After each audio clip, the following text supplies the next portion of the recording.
Now, we're in a season where a lot of people are preparing or being prompted to tell their story, right? To give your testimony, if you will. However, what's also in the energy of the universe is this hesitancy. And many of us have a hesitancy about giving our testimony and telling our story because it involves some people who may or may not still be in our lives. And sometimes we don't want to offend the person that had a part in our adversity we faced in life. And sometimes we are afraid to offend the person who had something to do with our trauma and challenges in life. But God has sent me here today to tell you that you have to be feisty enough not to care. Because your story is your story.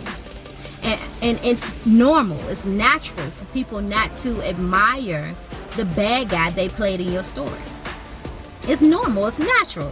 Who is just going to outright say, yeah, go ahead, put me in the story? There's going to be some hesitancy. Even the most realist person is going to be like, yeah, I did it, I understand, I see what you're trying to do. And then they're going to think about that thing for a half a second and be like, whew, I won't shit. You understand what I'm saying?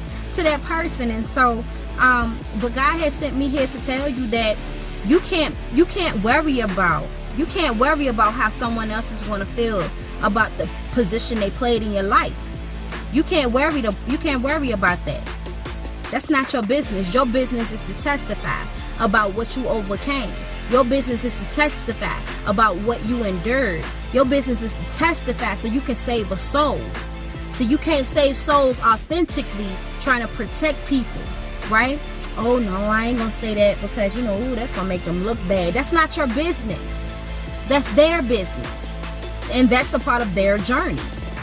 Because coincidentally, just like you got a testimony to give to the people, then that's a part of their testimony. I was this type of person. I used to do this. Now, it ain't your business if they are still that type of person.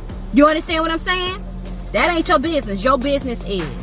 The universe is positioning you to tell a story, to give your testimony so you can save a soul. Now, everybody's position in life is not to be on a mega platform and a billion people watching, and that's not everybody's story.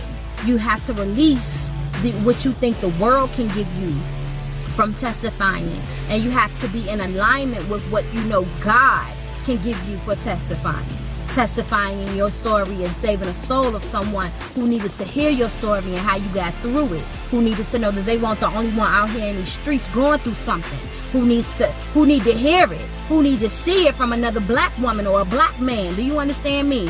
We are out here in today's time, and everybody always want to talk about their success and how great they're doing and how many figures their business is doing.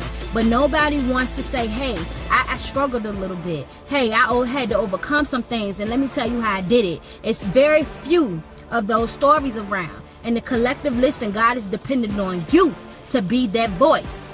So you can't care. You got to be feisty enough not to care.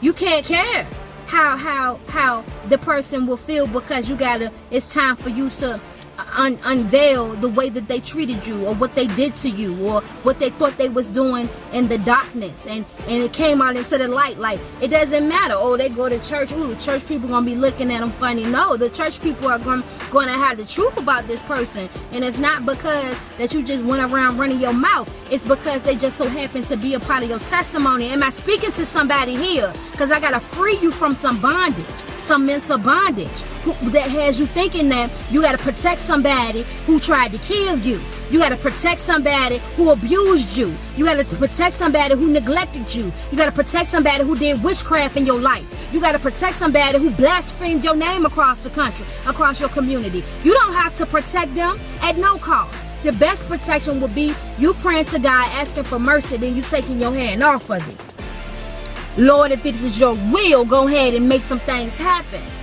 Because I'm telling you right here, right now, as long as you try to leave out little pieces of what God needs you to do, and you try to please somebody else rather than pleasing God, you will never win, and you will never be as far as you could be.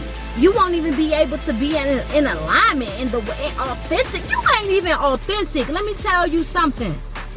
You cannot care. You can't care. You can't care. Because just as well as you went through that, God was with you. Somebody you felt like you was by yourself, God said I was there. So I went through it with you. I was in the trenches with you. I was in the wilderness with you. What you mean you not gonna tell our story? What you, whoo, this is therapy for me too. What you mean you not gonna tell our story, God said?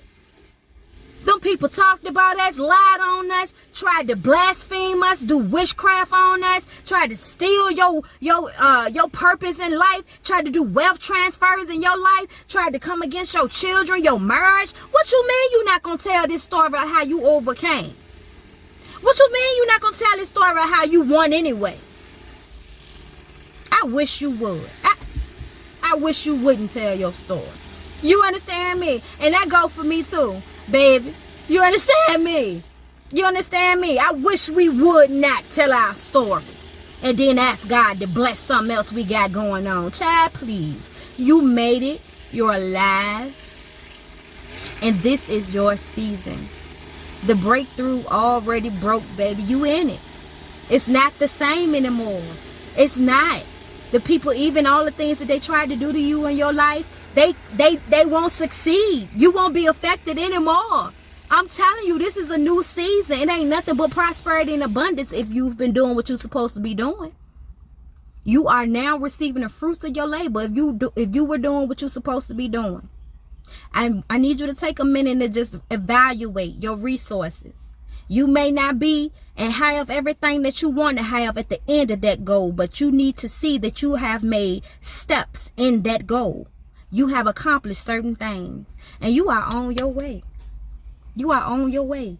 So thank you. Thank you for tuning in to Feisty Friday today. If you have a topic that you would like me to minister on, make sure you drop it below. You can send me an email as well. If you would like some support in tackling your trauma, right? So we can break your toxic chains and move on to generational wealth, because you ain't gonna be able to obtain any of those things you desire if you still holding on to everything that tried to break you. So you got to release those things. And my process, deal, heal, and release, is how we gonna get it done, baby. All right. So in the link in bio is how you can purchase my book. You can schedule a session with me. You know, all those great and amazing things. In the meantime, in between time, y'all be safe out here in these streets, and I catch you next week on the next Feisty Friday. Peace.